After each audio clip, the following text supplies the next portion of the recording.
Hi, this is Paul. I wanted to say again, thanks so much. Enjoy spending time together. Look forward to more. And I wanted to give you a little more bonus content, just a thank you and appreciation.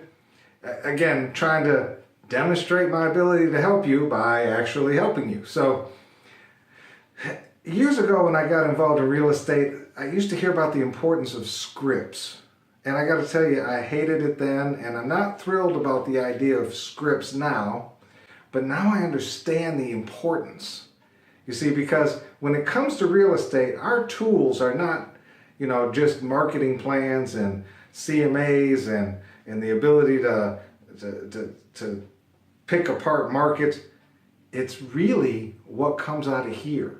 You've got that long to demonstrate just why people should work with you when you get the chance to talk to them. And so I got this years ago. I was doing a radio show called Michigan Real Talk, and I used to prep guests and help them think about what it was they wanted to talk about on the show. And I used to tell them this story. The musician Sting did his first solo album. I think it was called The Dream of the Blue Turtles or something like that.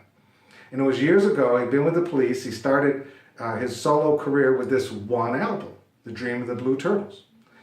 And it was a great album, huge success. His entire band, besides himself, were all jazz musicians behind him. And somebody interviewing him, I think it might have been Rolling Stone magazine, interviewed him and said, "Hey, what was the difference between working with jazz musicians and rock and roll musicians?" And his answer interested me then, and now I have a great application for it. I'll bring it to you in a sec here. His answer was, when jazz musicians play and do solos, they have a tendency to kind of almost knock to get in. They kind of play with the theme and a little variation, and then they start the solo. He said, in rock and roll, you just gotta hit it. When your solo comes, you just hit the solo. And of course, all these guys were great musicians, so Sting says he told them, that's the difference. I need you not to play around with it. I need you to just hit it, which they all got, and they hit it with the rock and roll solos. And the album was huge.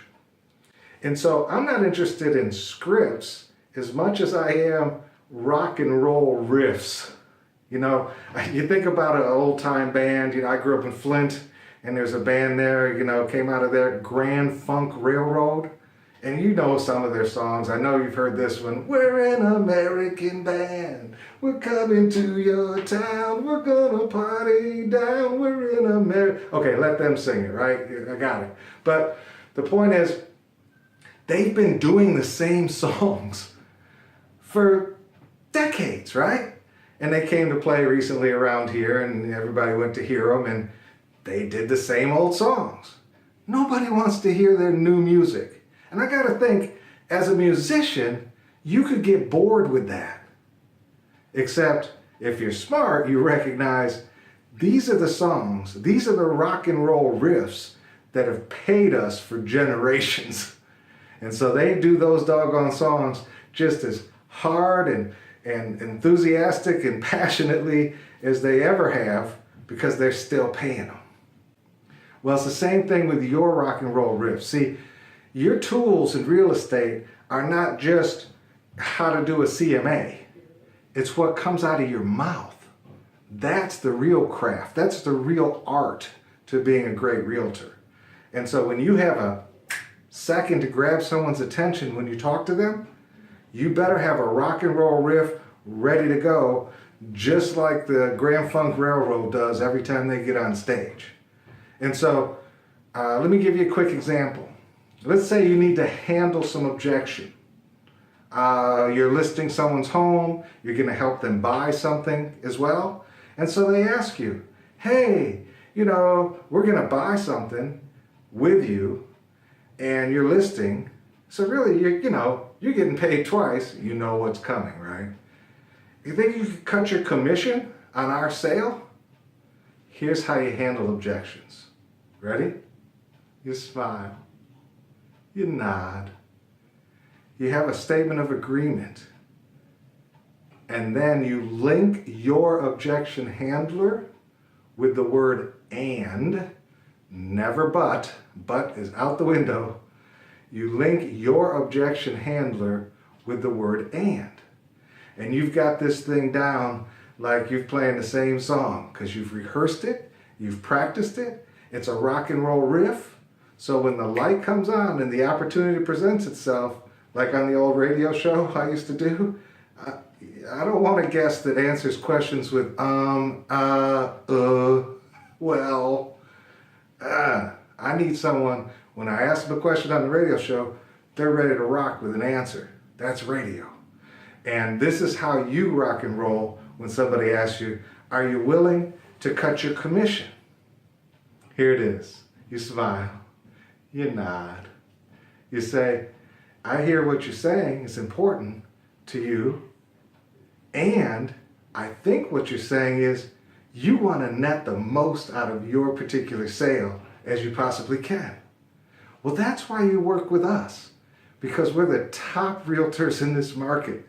What we do with preparing homes and staging homes and making sure the market price is right and negotiating deals, get our clients the highest possible sale prices.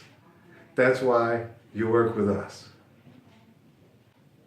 So it's just ready to go. I don't have to think about it. How do I handle this particular objection? It's well rehearsed. It's a smile. It's a nod. It's a statement. And what I hear you saying is you want to net the most out of your sale. Well, listen, there's much more to these rock and roll riffs than that. But if you really have it down and ready to rock, when the light goes on, I call it showtime. When the lights come up, you're able to perform and get the business, do the business, help people achieve their goals, and create the freedom that you set out to create. Well, thanks for listening. I hope I know that's helpful. Thanks.